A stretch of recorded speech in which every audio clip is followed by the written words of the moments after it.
라디오 땐땐 기도입니다. 교복을 입고 학교를 다니던 1970년대에 시내 버스에서 벌어진 사건입니다. 버스의 뒷좌석에는 일반적으로 5명이 앉게 되어 있습니다. 어떤 연유인지는 모르지만 등굣길 버스 안에 마지막 좌석에 남학생 4명과 여학생 1명이 함께 앉게 되었습니다. 이 학생이 양쪽에 2명의 남학생들 중간에 끼어앉게 된 것입니다. 남학생들이 이 학생을 놀리느라 신이 났습니다. 이런 말을 하는 남학생도 있었습니다. 꼭 개밥에 도토리 같네. 그런데도 이 학생이 꾹 참고 있었습니다. 그러다가 이 학생이 버스에서 먼저 내리게 되었는데 버스에서 내리면서 이 학생이 한마디를 했습니다. 개밥들아 잘 있거라 도토리 먼저 간다. 그 여학생의 재치와 용기가 보통이 넘습니다. 개밥들아 잘 있거라 도토리 먼저 간다. 이 학생의 내면에 자존감이 강하기 때문에 이런 말을 할 수 있었던 것이 아닌가 싶습니다. 권정생 선생의 강아지똥이란 책을 보면 강아지똥은 자기가 아무 쓸모없이 태어났다고 슬퍼합니다. 그러나 자신을 영양분 삼아 새노랗게 피어난 민들레를 보고 자신이 쓸데없는 존재가 아님을 알게 됩니다. 자신이 꽃을 피우기 위해 중요한 자양분이 되는 존재임을 깨닫게 됩니다. 그때부터 강아지똥은 자신을 사랑하게 됩니다. 그렇게 싫어하고 그렇게 미워하던 자신을 사랑하게 됩니다. 아무리 자신이 보잘것없는 존재로 여겨지더라도 권정생 선생의 강아지 똥처럼 자신을 먼저 사랑할 줄 아는 것이 중요합니다. 자신을 사랑해야 남도 사랑할 수 있습니다. 그래서 사랑을 많이 받은 사람이 사랑을 하는 것도 잘하는 법입니다. 나를 사랑할 줄 아는 사람이 타인도 왜곡되지 않게 건강하게 사랑할 수 있습니다. 그러기 위해서는 지금 현재 나의 모습이 인생의 끝이라고 생각하면 안 됩니다. 하나님이 내 인생의 조각을 모아 합력하여 선을 이루어 가심을 믿을 수 있어야 합니다. 그래야 평범해 보이는 나의 일상들도 소중하게 여길 수 있습니다. 과거 어느 수도원에서는 훈련 과정으로 양탄자 짜는 일을 시켰다고 합니다. 수도사들은 이 쓸데없는 일을 왜 시키는지 늘 불만이었습니다. 그런데 일정 시간이 지나자 수도원장이 그 양탄자를 뒤집으라는 명령을 내렸습니다. 그랬더니 거기에는 너무나 아름다운 무늬가 새겨져 있었습니다. 그동안 뒷면에서 양탄자를 짜느라 앞면의 아름다운 무늬를 보지 못했던 것입니다. 사랑하는 교회 여러분, 지금 우리는 어떤 인생의 양탄자를 짜고 있는지 모릅니다. 나중에 세월이 많이 가면 그 아름다움을 발견한 날이 오게 될 것입니다. 그러므로 오늘 여러분의 인생을 사랑해 주십시오. 그리고 한 뜸 한 뜸 양탄자를 짜듯이 인생을 사는 것입니다. 여러분의 건투를 빕니다.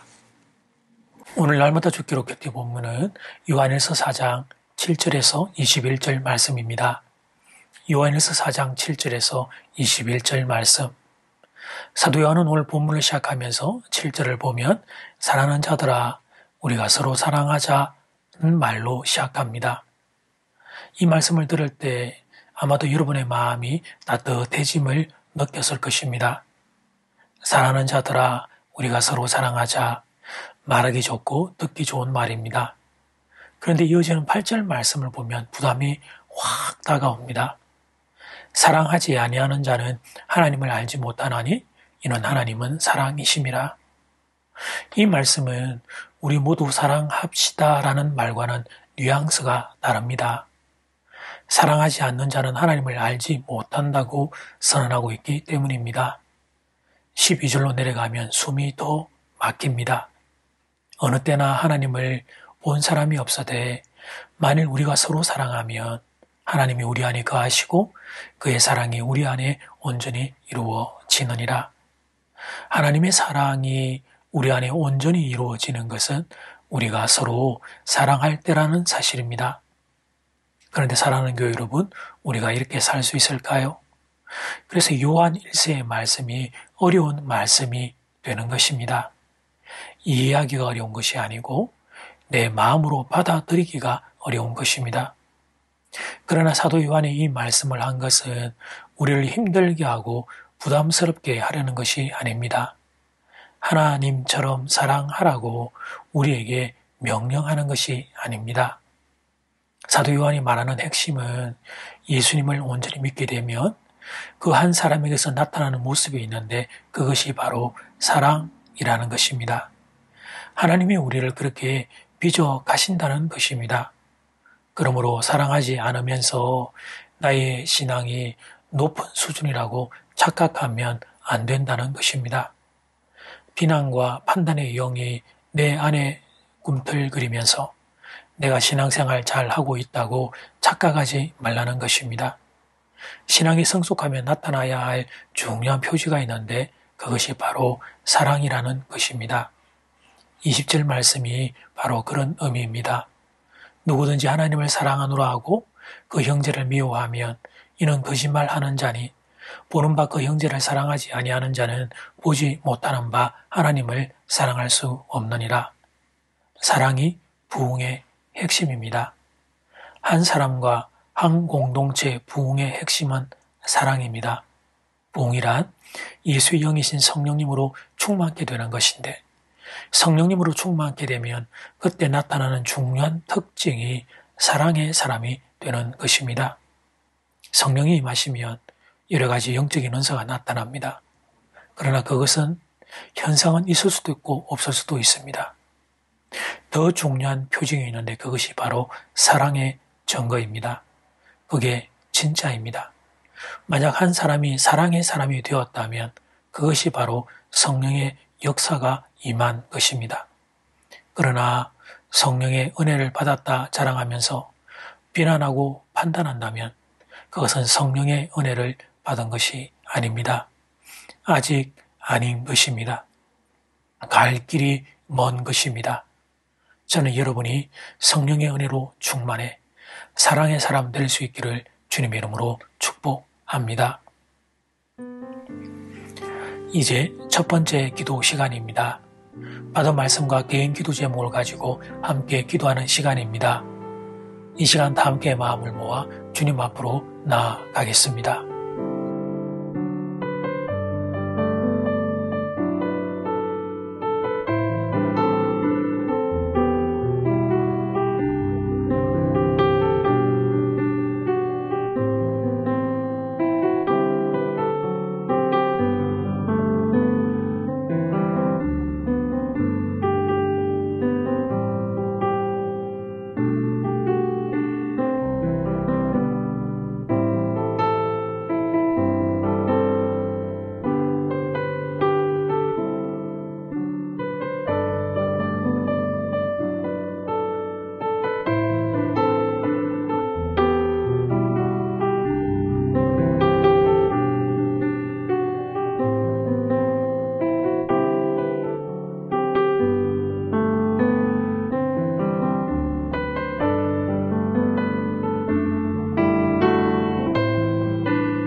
이제 두 번째 기도 시간입니다.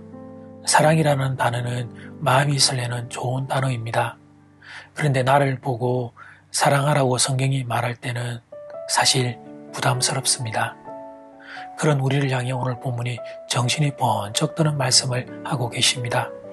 그렇다면 아직 멀었다고, 아직 많이 멀었다고, 예수님을 사랑한다면 그 사람에게서 나타나야 하는 모습이 사랑임을 잊지 말라고 오늘 본문이 우리에게 외치고 있습니다. 사랑하는 교회 여러분, 언제쯤이면 우리도 사랑의 사람 조금이라도 될 수 있을까요? 이 시간 다 함께 마음을 모아 기도드리겠습니다.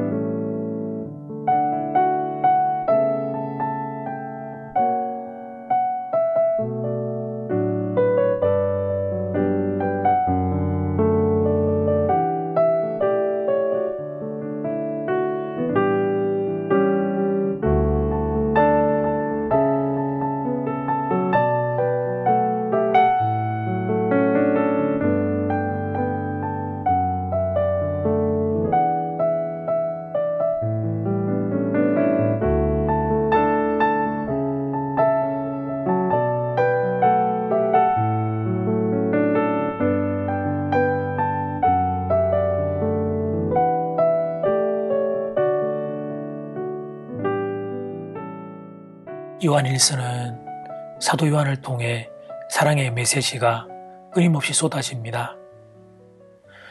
그런데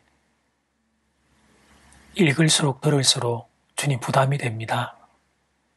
사랑해야 되겠다는 거룩한 부담이 그렇지 못한 저의 현실의 한계와 충돌이 일어나기 때문에 그렇습니다.